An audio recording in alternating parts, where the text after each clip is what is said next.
Deixa eu ver aqui. Essa reunião está sendo gravada, estou gravando também. Está com duas gravações. Tá aqui, gravando. Bem, boa noite, meus irmãos. Boa noite, minhas irmãs. Nós estamos aqui na Sociedade de Estudos Espíritas Francisco de Assis. Hoje é 29 de dezembro de 2025. Essa é a nossa última reunião pública do ano de 2025. Mas no dia 5 de janeiro, nós retornamos e reiniciamos as nossas reuniões públicas. Então, a próxima reunião será dia 5 de janeiro. E na noite de hoje, nós recebemos o nosso irmão, Evaldo Raia, trabalhador do Centro Espírita Chico Xavier, aí em Jacarepaguá. E ele vai conversar conosco, o tema é sobre o livro Religião dos Espíritos, né? Essa obra de Chico Xavier pelo Espírito Emmanuel. E o tema é doutrina espírita. E o Emmanuel ele faz uma reflexão da questão 838 de O Livro dos Espíritos. Eu vou ler a questão para a gente. Aqui, na parte terceira do capítulo 10 do Livro dos Espíritos, da Lei de Liberdade, Kardec faz a seguinte pergunta aos espíritos. Pergunta 838. Será respeitável toda e qualquer crença, ainda quando notoriamente falsa? Os espíritos respondem: toda crença é respeitável, quando sincera e conducente à prática do bem. Condenáveis são as crenças que conduzam ao mal. Então, o nosso irmão Evaldo Raia vai falar sobre esse texto de Emmanuel, né? Que está relacionado à questão 838 de O Livro dos Espíritos. Mas antes de nós iniciarmos, eu vou fazer uma pequena leitura desse livrinho aqui, ó, Ânimo, de Lourival Lopes. E a página escolhida tem por título Calma. Nós precisamos de calma, né? De muita calma. E a página, com o título Calma, diz assim: a calma é a solução. Não te esforces demais, nem lute desesperadamente para resolver um problema. Acalma-te.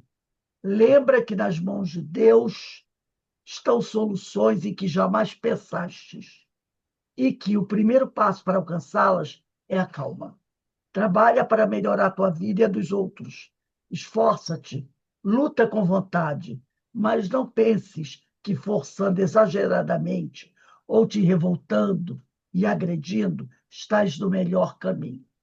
O melhor caminho é a permanência da paz, a segurança em si mesmo, a boa intenção e a fé em Deus. Administra-te bem. Quanto mais bem administrada é a empresa, menos problema tem. Então, nesse momento, vamos elevar o nosso pensamento ao alto, ao nosso Pai Criador, a Jesus, o médico das almas, a Francisco de Assis, aos nossos benfeitores espirituais, primeiro para agradecer a Deus tudo que nós temos recebido ao longo dessa encarnação, ao longo das inúmeras outras reencarnações. E agradecer tudo que recebemos no ano de 2025. E foi muita coisa, graças a Deus, né? Como Deus tem sido bondoso, generoso, misericordioso com cada um de nós. Então, sempre agradecendo a Deus, mas também pedindo ao Senhor que nos dê ombros fortes, para que nós, como diz Emmanuel, né, possamos continuar a nossa caminhada, como disse o nosso irmão Evaldo, né, pedindo ao Senhor em 2026, não é paz, que a paz depende de nós, é pá, pá para podermos trabalhar mais, porque é isso que nós precisamos fazer, trabalhar, trabalhar, trabalhar. para que possamos finalmente nos considerarmos úteis, porque o Senhor precisa de trabalhadores, trabalhadores aplicados, trabalhadores de boa vontade. Então, se conseguirmos ombros fortes e muita paz, estaremos muito felizes e na certeza de que estamos no caminho certo.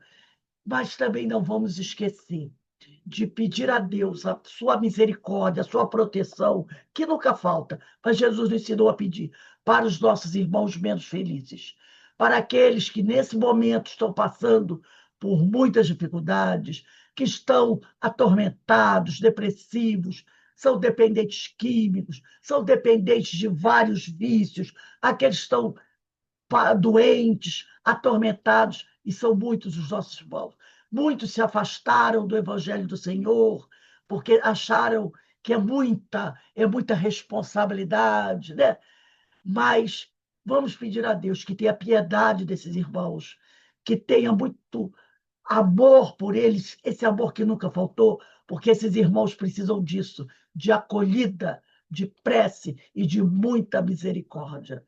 E assim, envolvidos por essas bênçãos que caem do alto sobre cada um de nós, pedimos ao Pai, nesse momento, que nos dê a permissão para iniciarmos a nossa palestra da noite de hoje. Meu amigo Evaldo, estou passando a palavra para você. Você tem até 7h20, 7h25, se precisar, para concluir as suas reflexões.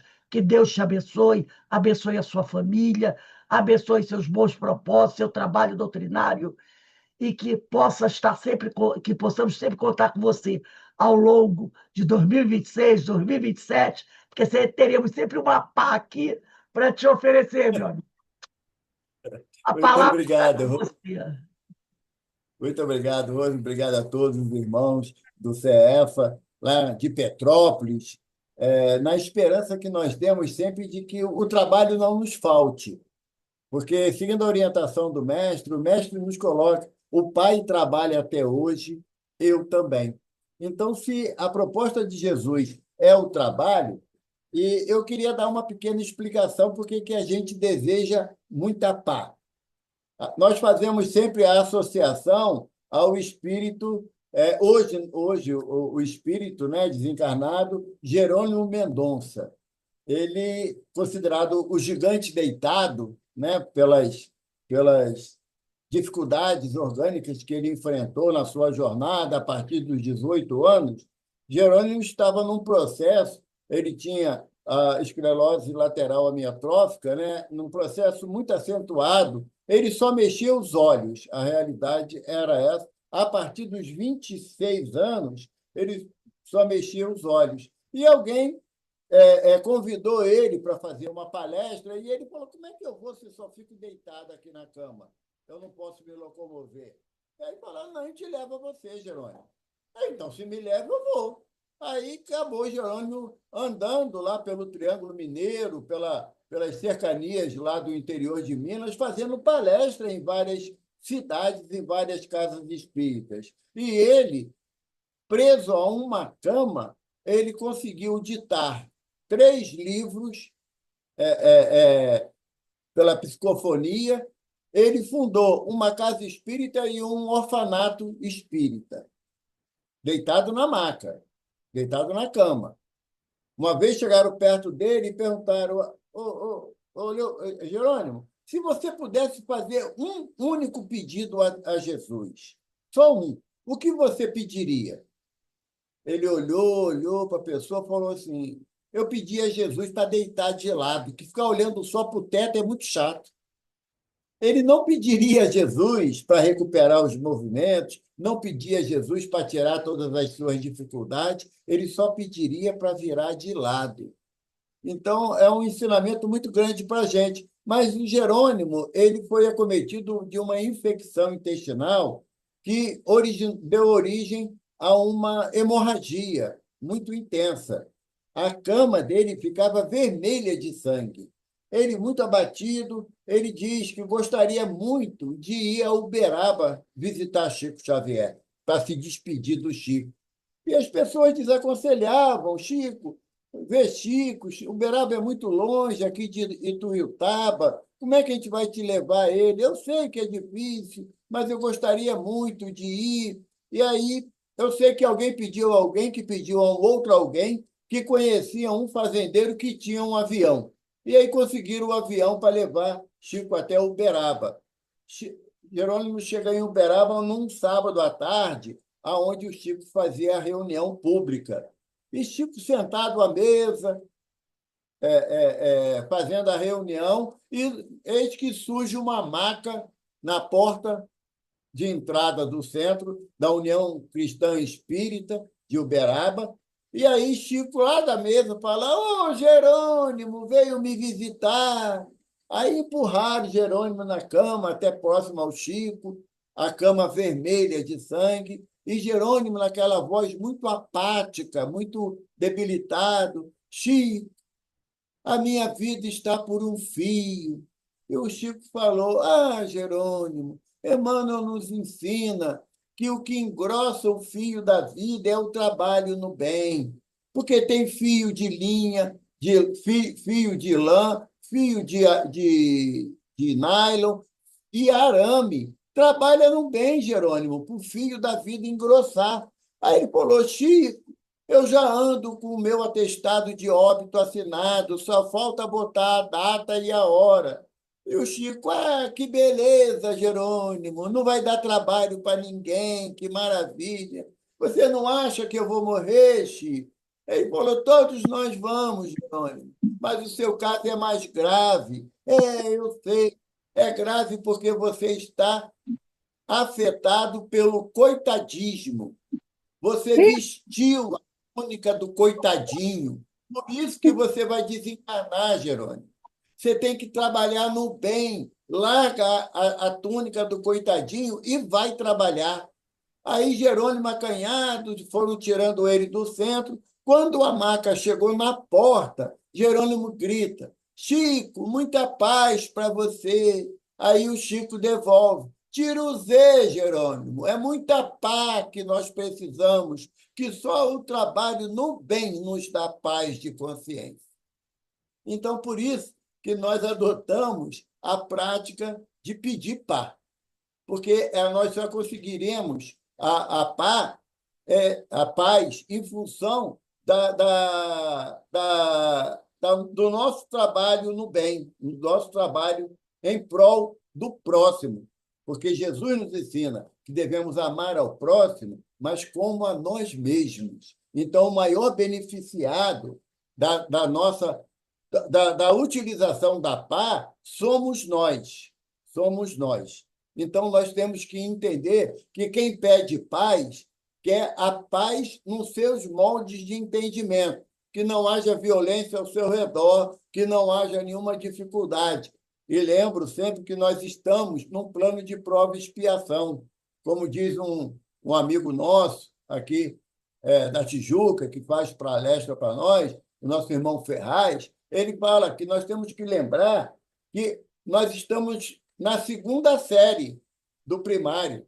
A primeira série é o plano primitivo. A segunda série é plano de prova e expiação. Não dá para a gente querer e já estar na faculdade, que são planos ditosos, planos de felicidade. Então, temos que caminhar, mesmo que vagarosamente, temos que caminhar em direção ao Evangelho de Jesus, que com a paz do trabalho no bem alcançaremos a paz. A Rose fez uma introdução para nós acerca da questão 883, da parte terceira do Livro dos Espíritos, no capítulo 10, da Lei de Liberdade, aonde, se me permitem, eu vou repetir, Kardec questiona os benfeitores que se será respeitável toda e qualquer crença, ainda quando notoriamente falsa. E os benfeitores da humanidade nos esclarecem: toda crença é respeitável quando sincera e conducente à prática do bem. Condenável são as crenças que conduzem ao mal.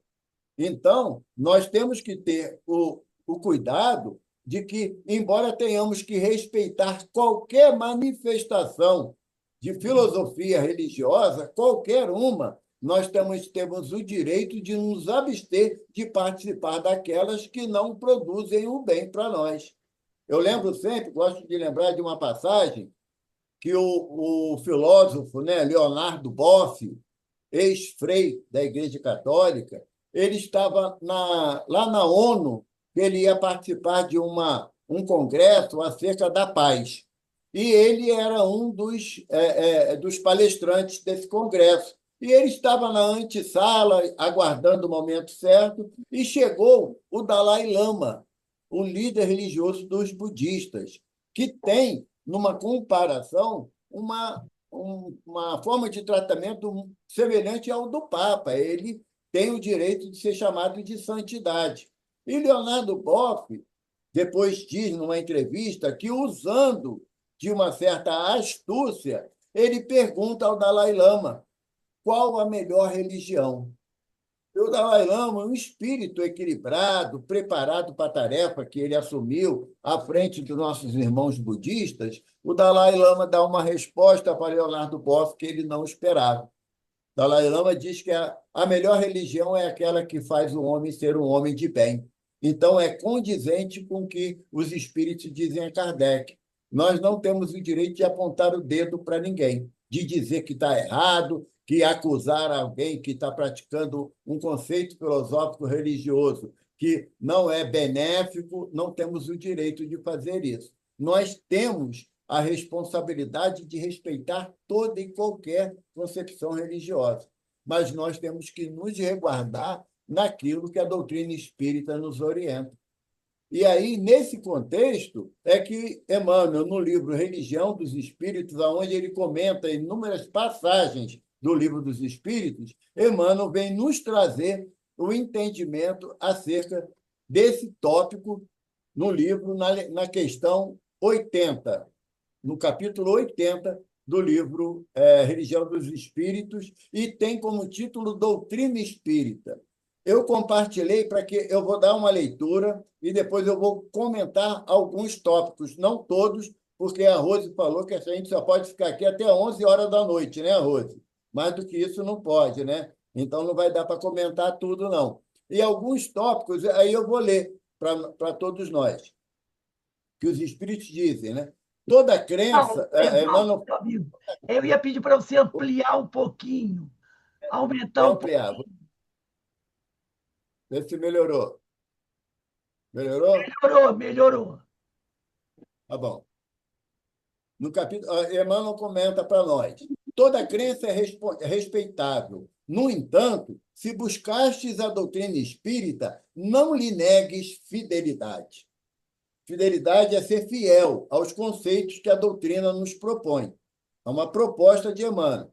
Toda religião é sublime. No entanto, só a doutrina espírita consegue explicar-te os fenômenos mediúnicos em que toda religião se baseia. Toda religião é santa nas intenções. No entanto, só a doutrina espírita é capaz de exonerar-te do pavor ilusório do inferno, que apenas subsiste na consciência culpada. Toda religião é conforto na morte. No entanto, só a doutrina espírita é suscetível de descerrar a continuidade da vida além do sepulcro. Toda religião apregou o bem como preço do paraíso aos seus profitentes. No entanto, só a doutrina espírita estabelece a caridade incondicional como simples dever. Toda religião exorciza os espíritos infelizes.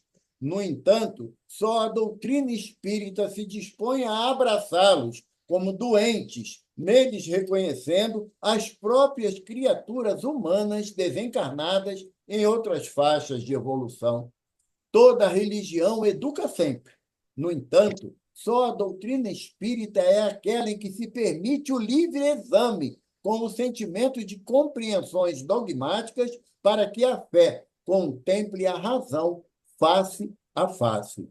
Toda religião fala de penas e recompensas. No entanto, só a doutrina espírita elucida que todos colheremos conforme a plantação que tenhamos lançado à vida, sem qualquer privilégio na justiça divina.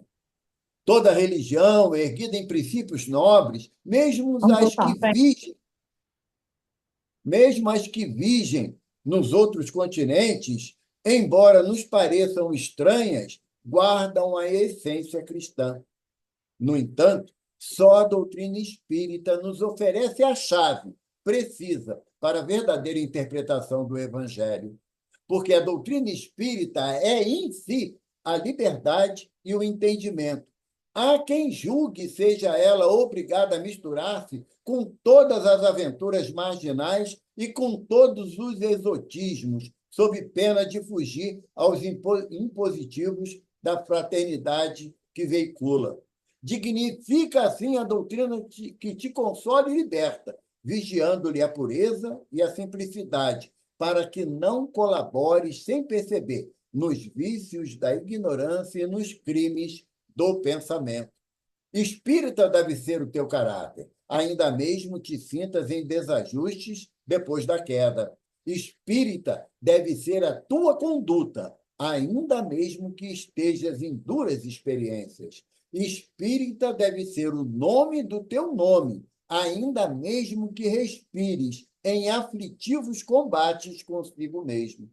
Espírita deve ser o claro adjetivo de tua instituição, ainda mesmo que, por isso, te faltem as passageiras subvenções e honrarias terrestres. E a doutrina do Cristo é a doutrina do aperfeiçoamento moral em todos os mundos.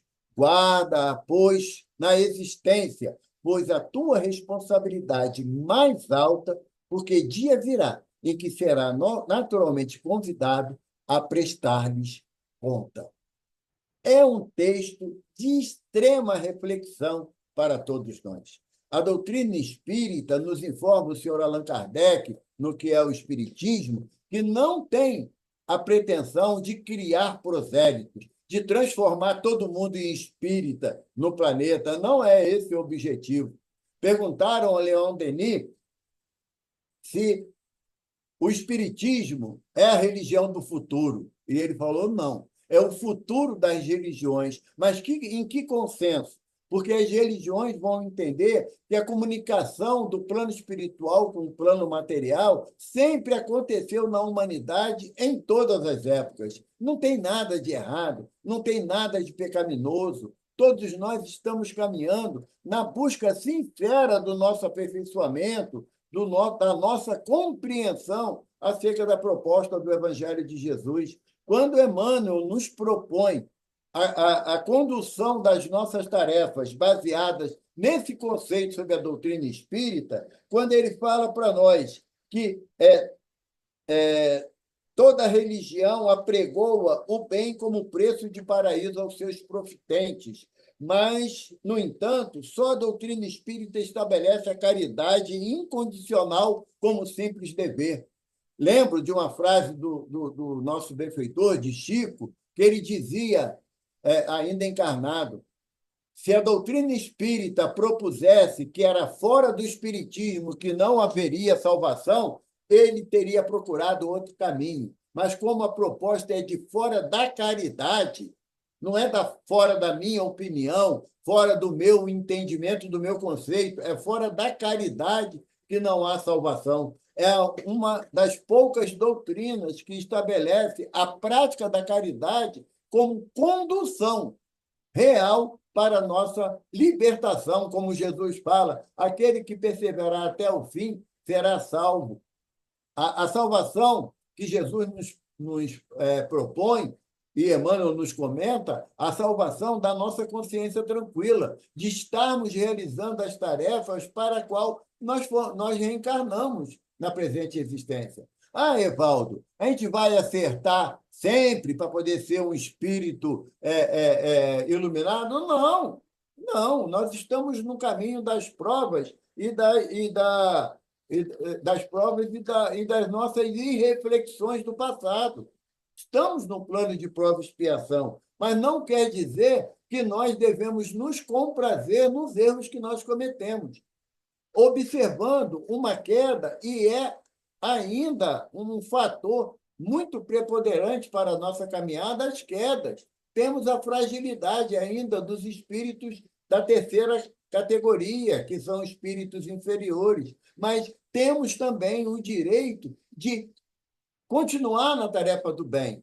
É muito comum quando indevidamente, a gente acaba endeusando uma pessoa, um médium, um palestrante, um dirigente, e quando esse irmão dá um tropeço na sua jornada, muitas pessoas atiram pedra, querem escrachar a pessoa, e aonde o princípio da caridade?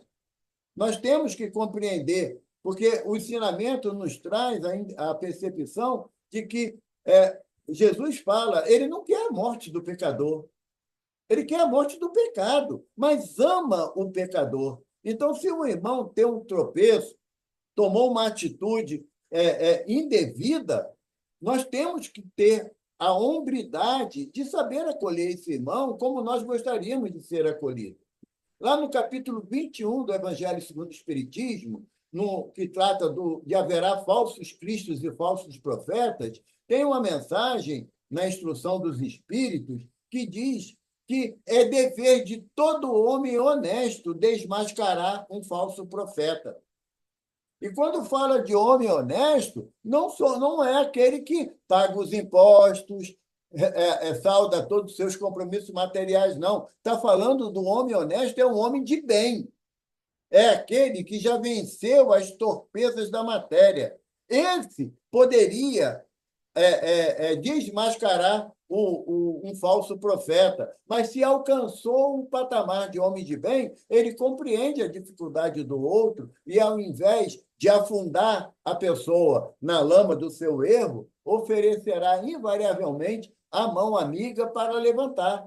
Não esqueçamos de uma página de Humberto de Campos, que, se eu não me engano, está no livro Cartas e Crônicas, eu não tenho certeza. Mas lê as obras de Humberto de Campos, que você vai achar essa página certamente.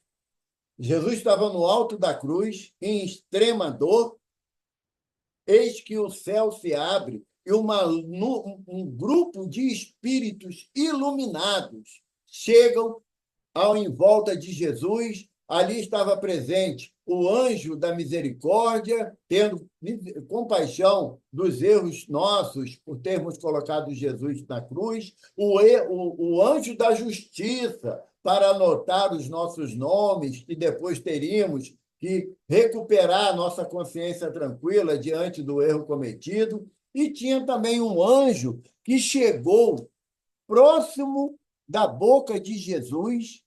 Jesus algo lhe balbuciou e o anjo saiu em vertiginosa velocidade em direção à terra, transpassando o solo. E aí Humberto, nervoso, preocupado, perguntou para um outro anjo quem era aquele anjo que saiu naquela velocidade toda. Aí o outro anjo responde, é o anjo da caridade. Jesus pediu a ele para socorrer Judas, que tinha acabado de suicidar.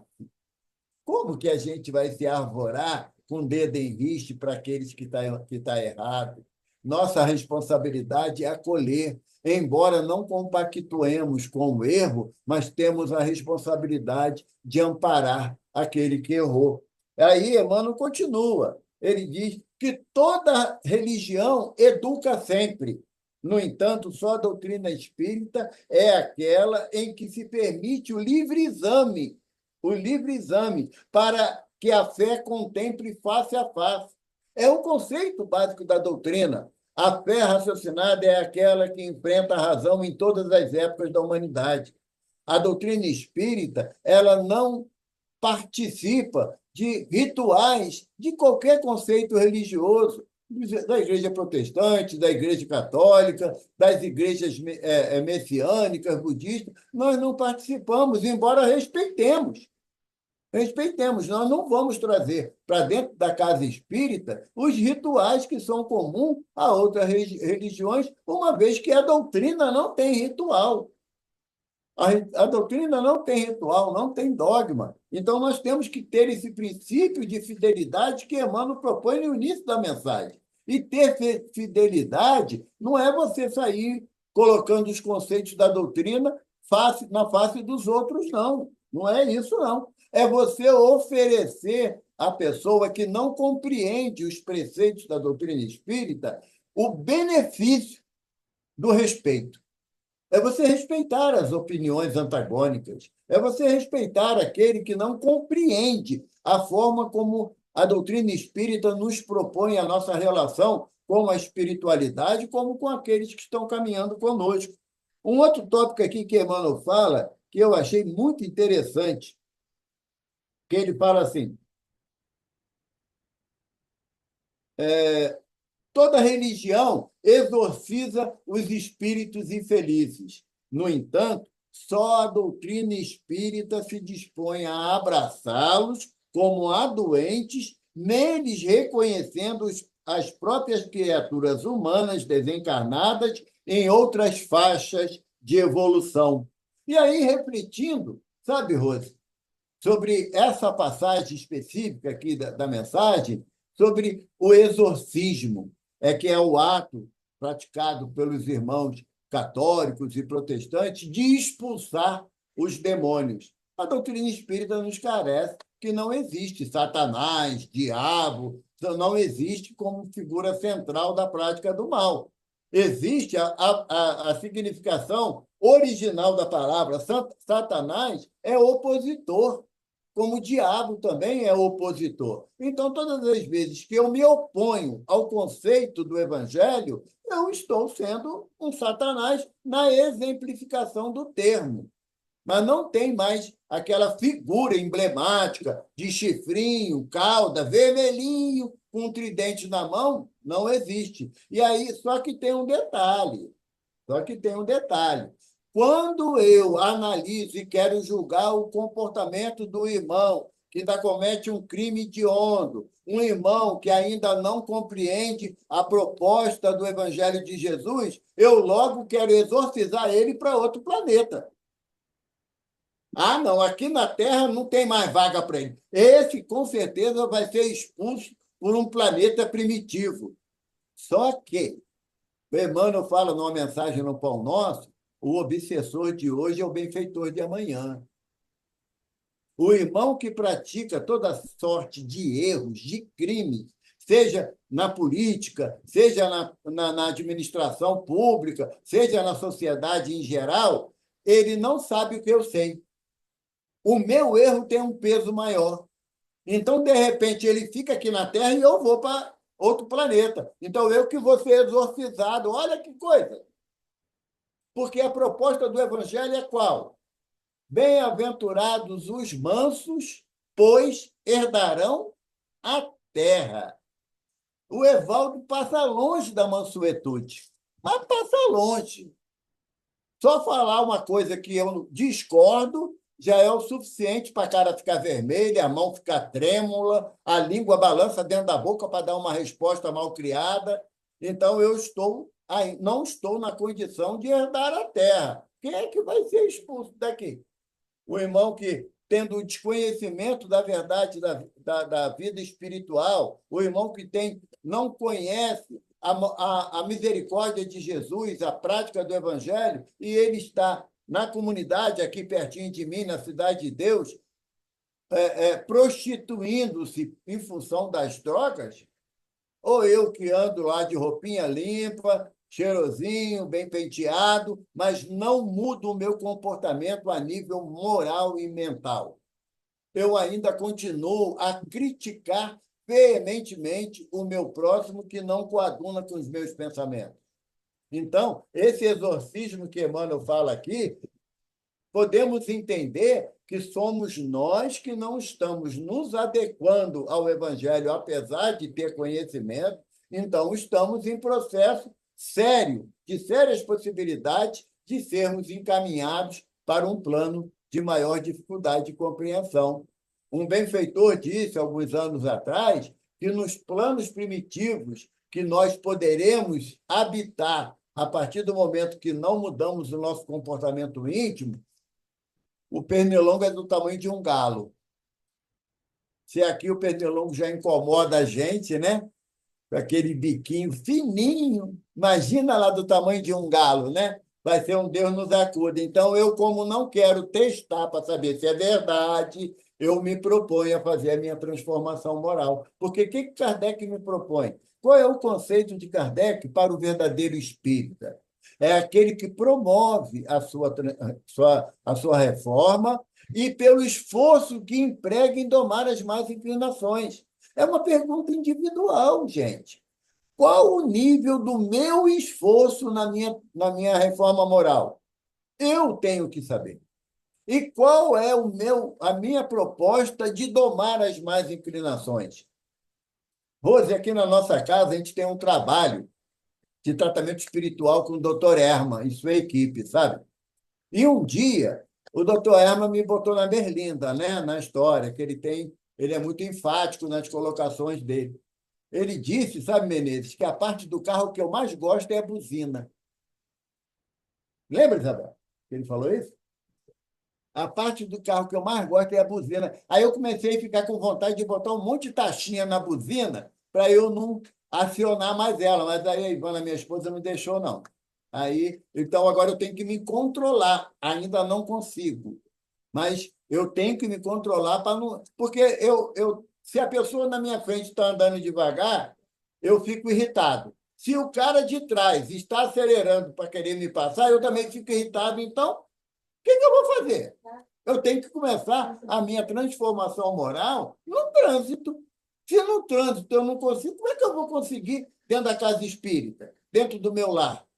Então, nós temos que ter esse grau de consciência que a proposta de Emmanuel aqui nessa mensagem é uma reflexão quanto às nossas atitudes diante da doutrina que a gente fala, mas fala com muita vontade, que ama a doutrina espírita, que entende que a doutrina espírita é um consolador prometido. Tá bom, se eu já tenho esse grau de consciência, o que eu estou fazendo para mudar o meu comportamento?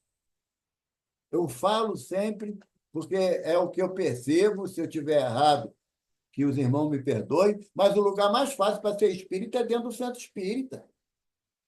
Mas eu tenho que ser espírita, como Emmanuel fala aqui no final, e espírita deve ser o seu nome. Ou seja, o meu comportamento tem que ser dentro da casa espírita, no supermercado, na fila do banco, ou aqui na minha casa, na mesma objetividade, à luz do Evangelho de Jesus. Todos nós caminhamos sob uma regra que Kardec colocou lá atrás para a gente, que são os cinco fundamentos ou princípio básico do Espiritismo na codificação kardeciana. 5 fundamentos. Eu gosto de repetir porque eu tenho que gravar isso, sabe, Denise? Mas o que Kardec fala? O primeiro fundamento, ou o primeiro princípio básico, a existência de Deus. Deus é a inteligência suprema, causa primária de todas as coisas. É a primeira pergunta do Livro dos Espíritos. Kardec questiona: que é Deus? Não é o que é, como é, quem é. É que é Deus. Princípio, inteligência suprema e princípio, causa primária de todas as coisas. Eu confesso que eu não consigo entender o que é inteligência suprema, porque minha inteligência é muito limitada. E muito menos o que vem a ser causa primária das coisas. Eu só consigo entender o que eu enxergo. O mundo infinitesimal que os microscópios descortinam para a gente, eu não tenho a mínima possibilidade de entender o que é uma célula, um citoplasma, um núcleo, o bastonte, sei lá, um nome assim, que é componente lá do citoplasma. Eu não tenho condições. Então, eu gosto muito de uma história de Santo Agostinho, sabe?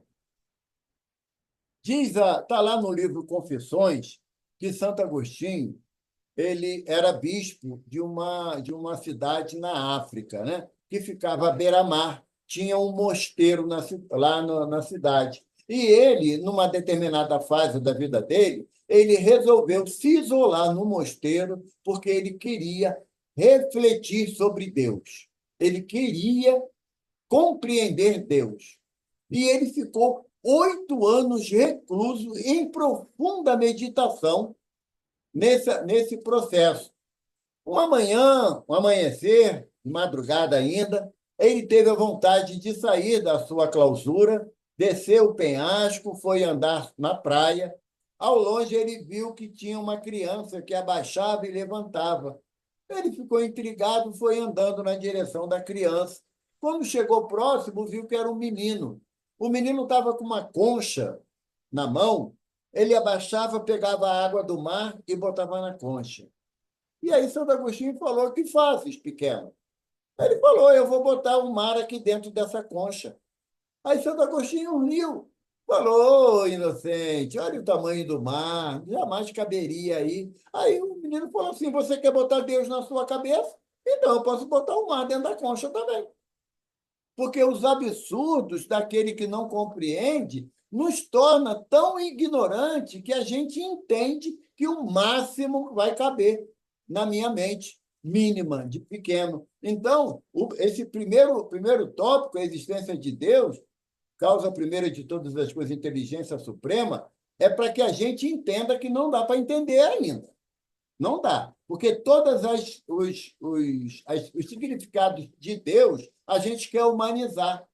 Ó, Deus castiga, Deus vai punir, né? Deus vai mandar um raio de lá e vai acabar com tudo. A gente humaniza Deus, quando, na realidade, não temos ainda a percepção. O segundo fundamento é imortalidade da alma. Alma a alma é imortal e sobrevive à morte do corpo físico. Como é difícil de entender isso. Como é difícil. Nós vivemos. O Raul Teixeira fala numa palestra que nós estamos mais para espírita materialista do que espírita cristão. Desencarna o pai, a mãe, o irmão, o filho, a esposa, o marido, o desespero se instala, demonstrando que o nosso conhecimento acerca da vida verdadeira, da vida espiritual, ainda é muito incipiente, é muito pequeno. A gente fala, tem pessoas, e eu já vi isso, eu vou repetir o gesto, sabe, como uma expressão de elucidação. Você sabe que você vai morrer, a pessoa, Deus me livre. Espírita, espírita, fazendo o sinal da cruz com medo de morrer, como se fosse resultar alguma coisa. A hora que chegar o meu momento, por mais que eu discorde da ação, eu vou. Eu vou. Ou então fala assim: "Ô, fulano, como é que está papai?" "Papai morreu." "Ah, é? Morreu?" "É. Foi enterrado lá no cemitério do Pichincha." "Como assim?" "O que foi sepultado lá é o corpo. O papai é o espírito imortal. Ele não está lá." Nós temos que mudar na nossa terminologia para que a gente possa se conscientizar da verdade da imortalidade da alma. Eu, brincando uma vez numa palestra, sabe, Rose? Eu perguntei assim: quem acha que tem um espírito, levanta a mão. Aí um grupo levantou a mão. Aí eu falei assim: comprar aonde o espírito de vocês? Porque se comprar em algum lugar, pede nota fiscal, que às vezes vem com defeito, dá para trocar, né? Porque não temos um espírito, somos um espírito. Não é meu espírito que vai a algum lugar, sou eu que vou. O meu corpo é que não pode ir aonde eu, espírito, vou. Então, se eu não maturar essa verdade que a doutrina me traz, eu vou ter muita dificuldade na hora do meu desencarne.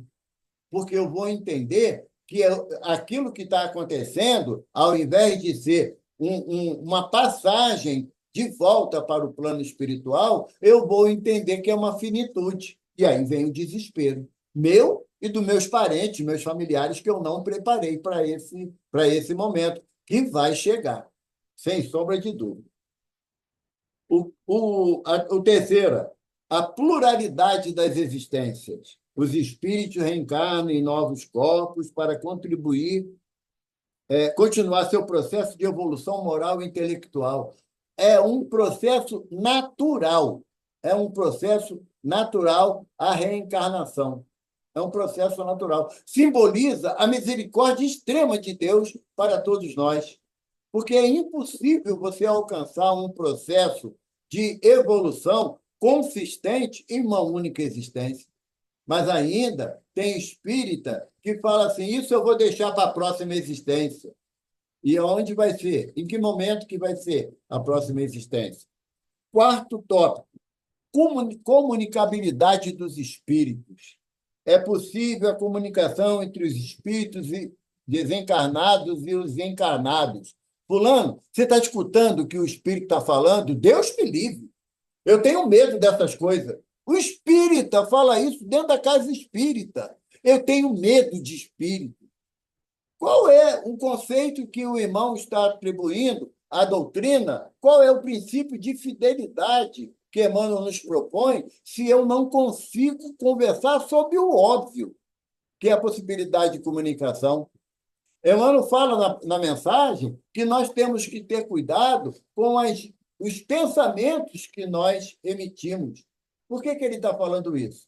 Doutor Bezerra nos alerta um pensamento popular, né?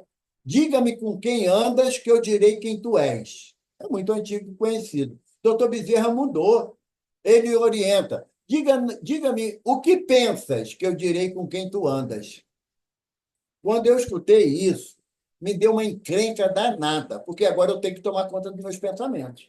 Porque eu não quero mais a convivência daqueles que me satisfaziam os vícios. Hoje, eu busco, eu sei que não é fácil, mas eu busco a companhia dos benfeitores, que me auxiliem, que me apontem os erros, que me ensinem a caminhar para a prática do bem, do amor e da caridade fraterna. Então, se eu... Ah, não, eu não sou médium. É muito ouvir isso, né? Eu não sou médium. Eu não escuto nada, não vejo nada, não sinto nada. Ah, que bom, então não vai sofrer um processo obsessivo. Pode fazer a besteira que quiser. Porque Kardec fala que aquele que sente em qualquer nível a presença de um espírito é, portanto, médium. E não existe processo obsessivo sem mediunidade. Não há meios, não há possibilidade. Então, a possibilidade da comunicação através da mediunidade é uma realidade e é desde que o mundo é mundo. Isso acontece. Desde que o mundo é mundo. E a quinta e última mensagem, como os princípios básicos da doutrina: a pluralidade dos mundos habitados. Existem outros mundos no universo, além da Terra, habitados por seres em diferentes graus de evolução. Raul Teixeira diz, numa palestra, que ele não entende o espírita falar em ET. Ele não entende. Se nós temos a consciência da pluralidade dos mundos habitados, não existe ET, porque nem nós somos da Terra. Não começamos a nossa trajetória como espírito imortal aqui na Terra, viemos de outros planetas, de outros sistemas solares. Então, como é que eu vou atribuir a um espírito de outra esfera, de outro sistema solar, como é que eu vou atribuir a condição dele de extraterrestre, uma vez que eu também não sou daqui? Eu tenho... Perguntaram uma vez a Chico Xavier o que ele faria se ele se colocasse frente a frente com um extraterrestre. Ele respondeu assim: eu ia consultar ele o que ele aprendeu sobre o Evangelho de Jesus. Porque o Evangelho ele é aplicado em todos os quadrantes do multiverso. Porque o Evangelho é de Deus, não é de Jesus. Jesus fala isso para os discípulos. Eis que não vos chamo mais de servos e nem de escravos, mas de amigos e irmãos. Pois tudo o que eu ouvi do meu Pai, eu vos ensinei. Então, o Evangelho é de Jesus. E, nesse aspecto, aonde nós fomos transitar, sabe, Rose, quando a gente for lá para Assírios, sabe, aquelas estrelas mais evoluídas, a gente vai estar lá estudando o Evangelho. Emmanuel, na década de 50, ele virou para Chico e falou assim: Chico, eu vou me ausentar por 15 dias da condução da tarefa do livro espírita, mas Natanael ficará no meu lugar, porque eu fui convidado a participar de um estudo em uma esfera mais elevada. Passado 15 dias, Emmanuel voltou, aí Chico, que não era nem um pouco curioso, né? E aí, seu Emmanuel, o que o senhor estudou lá? Emmanuel falou assim: Chico, passamos 15 dias estudando uma palavra do capítulo 28 do Evangelho de Mateus. Uma palavra do capítulo 28 do Evangelho de Mateus. E Chico falou assim, e o que o senhor aprendeu? Aí Emmanuel falou assim, me senti um crocodilo. Sabe por quê que é isso? O crocodilo, ele tem uma percepção de consciência de 15 segundos. Depois de que ele comeu, matou um animal, comeu. Passou 15 segundos, vamos botar pensamento no crocodilo, né? O crocodilo fala, mas eu estou cheio de fome, tem um tempão que eu não como nada. Aí ele vai e mata outro bicho para comer. Só que está com o estômago cheio, ele regurgita. Ele, não estou afim de comer agora, não. Deixa aqui no cantinho, depois eu como. Emmanuel se comparou que a capacidade de ele absorver o que foi estudado lá a um crocodilo. Aí o Chico fala assim: ah, meu Deus, eu sou então o quê? Uma lagartixa. Se Emmanuel é um crocodilo, eu sou uma lagartixa, de tamanha fragilidade. Então, nós estamos caminhando à luz da doutrina para que nós aprendamos que a doutrina espírita ela tem que ser muito mais do que amada, é respeitada, é sermos fiéis a ela para que as nossas atitudes representem que nós somos espíritas, como diz Emmanuel, que espírita seja seu nome, para que nós possamos, um dia, chegarmos de volta à espiritualidade e termos um cadinho de consciência tranquila pela prática do amor e da fraternidade que a doutrina nos oferece, com as graças de Deus.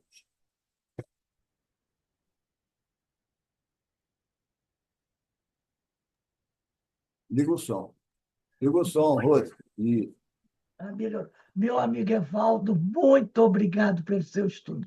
Realmente a gente ficou assim, né? Que palavra é essa? Imagine, né? Ficar 15 dias estudando uma palavra, não é? Mas é o também. Evangelho. Isso mostra o quê? Mas Pedro fala, né? Quando Jesus pergunta se os discípulos também não vão embora, aí Pedro fala: e aonde, Senhor? Se só tu tens palavra de vida eterna. Ele bota no singular. Só tu tens palavra de vida eterna. Então, uma palavra do Mestre representa, na realidade, um dicionário, né? Porque João Evangelista fala na segunda carta, João fala que se fosse anotado todas as palavras e feitos de Jesus, não teria biblioteca na Terra para comportar tamanha quantidade de livros. E a gente sabe que Verdade? Jesus, tudo que Jesus dizia era importante, né? Tudo tinha um significado profundo. E, e, pra, e vai depender muito do nosso grau evolutivo a compreensão disso. Então, hoje, nós entendemos o significado de uma palavra de Jesus. Amanhã, essa mesma palavra terá para nós outro significado, porque isso vai mudar com a nossa evolução. Então, por exemplo, a palavra amor. Hoje, nós compreendemos a palavra amor de uma forma. Amanhã, compreenderemos de uma forma mais profunda. Depois, de uma forma muito mais profunda ainda. Então, esse dicionário não acaba nunca. Não é verdade? É verdade, é Então, verdade. a gente vai, sabe, tendo a certeza de que chegar à perfeição é uma coisa que demora muito. Mas nós devemos iniciar esse trabalho hoje, agora, porque nós estamos no melhor momento de nossa reencarnação. E essa é a reencarnação mais importante que nós já tivemos. Então, vamos aproveitar e pegar nossa pá e começar a cavar, trabalhar, plantar, semear para colhermos, né? Coisas muito boas no futuro, porque foi isso que Jesus prometeu para todos nós. Esse mestre extraordinário que veio nos trazer a boa nova, porque são as notícias do reino e a boa nova é de Deus. Então, que a gente possa continuar trabalhando para um dia estarmos mais próximos do Senhor. Que Deus te abençoe, meu amigo, que você tenha um 2026 maravilhoso, com muita saúde, muitas bênçãos para sua família, para sua esposa, para seus filhos, que o seu trabalho continue a brilhar a iluminar e que essa luz se espalhe. E que possamos sempre contar com a sua presença aqui, tá bom? Então, meus irmãos, nós vamos encerrando aqui a nossa reunião da noite de hoje. E para mim foi ótimo, foi ótimo. Acredito que tenha sido boa para vocês também. Então, eu vou pedir aqui a nossa irmã Joana. Joana, você pode ligar aí o seu microfone e fazer a nossa prece de agradecimento, minha amiga? Lembrando a todos que voltaremos dia 5 de janeiro para a nossa palestra pública. As palestras de 2025 se encerraram hoje, mas dia 5 de janeiro estaremos de volta para continuar estudando essa doutrina espírita que é fantástica e eterna. Joana, por favor. Agradecemos ao companheiro Evaldo pelas reflexões trazidas nessa noite e vamos elevar o nosso pensamento a Deus, a Jesus, a Francisco de Assis, agradecendo a eles pelo ano que se encerra, que nos trouxe oportunidades de esclarecimento, de estudo e de paz nos nossos corações. E que o ano possa ser o ano que nos traga muitas oportunidades e saibamos valorizar que chegarem às nossas mãos, de trabalho, de estudo, de perseverança e de auxílio ao nosso semelhante. Que o Pai amoroso, que Jesus e os bons espíritos derrame luz sobre todos nós, envolvendo a todos os trabalhadores da seara de Jesus, que buscam com esforço, com perseverança, com a luta diária, a sua melhora. E oremos por nós e pelos nossos semelhantes, principalmente pelos que ainda não encontraram o caminho que o Deus nos ofereceu, que Jesus nos traz. São irmãos enfermos, que tenhamos compaixão por todos esses irmãos e oremos por nós, pelos nossos familiares, pelos nossos amigos e por esses irmãos, que também são nossos irmãos. Que Jesus nos abençoe e que o Pai amoroso permaneça ao nosso lado, hoje, agora e sempre, na graça de Deus.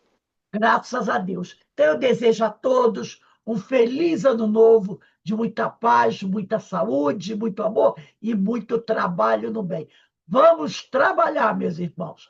Vamos trabalhar. E como dizia Francisco Assis, paz e bem. Fala, Evaldo.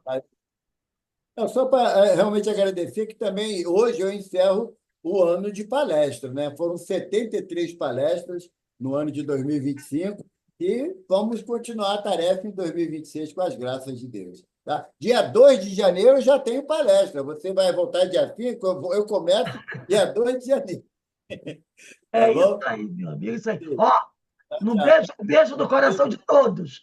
Feliz ano Tchau, tchau. novo para todos. De muita paz, de Amém. muita paz e bem, como nos ensinou Paz e Francisco de Assis. Paz e bem. Boa Tchau, noite, feliz tchau. 2026 para todos. Fiquem com até Deus. minha